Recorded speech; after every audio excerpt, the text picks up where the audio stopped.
Un espoir est né en Polynésie française. Juste là, sous l'eau. Les scientifiques ont fait une découverte qui pourrait bien sauver des récifs coralliens dans le monde. On vous raconte. L'atoll de Tatakoto, à plus de 1000 km de Tahiti, est un endroit à première vue peu propice à la survie des coraux. C'est un lagon semi-fermé, avec peu d'échanges d'eau avec l'extérieur, ce qui provoque des variations de température extrêmes qui peuvent être fatales aux coraux. Et pourtant, c'est assez surprenant lorsqu'il y a eu un épisode de blanchissement en 2016. Les bénitiers et certains coraux sont morts, mais il en reste quand même dans le lagon malgré des températures très élevées. Et du coup, c'est vrai que ça a suscité une curiosité de se dire comment ces coraux arrivent à vivre dans cet atoll où la température elle est très chaude. Pour comprendre, les scientifiques ont fait 6 missions différentes depuis 2021.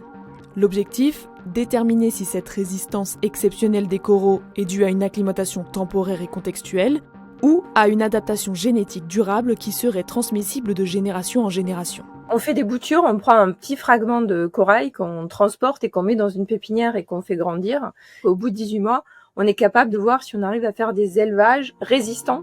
Des coraux ont été transplantés de l'atoll de Tatakoto à Moorea, dans un environnement plus classique. Si les coraux survivent à cette migration assistée, cela serait une découverte importante pour les récifs coralliens endommagés ailleurs dans le monde. Ces coraux et ce lagon peut devenir en quelque sorte une source de super coraux que l'on pourrait transplanter dans les îles où les vagues de chaleur ont un fort impact pour essayer de faire en sorte que lors des prochaines vagues de chaleur, on n'ait pas de mortalité corallienne. Cette découverte est importante car les récifs coralliens, en première ligne du dérèglement climatique, sont en danger. Selon le dernier rapport du GIEC, plus de 90% des récifs pourraient disparaître d'ici 2050.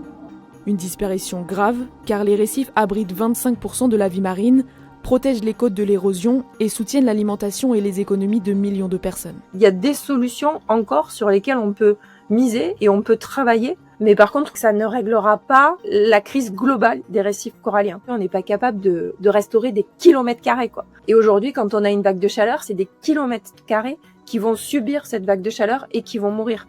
Donc en fait, ces solutions-là vont nous permettre de préserver des petites zones récifales en attendant, en quelque sorte, que des accords internationaux soient menés.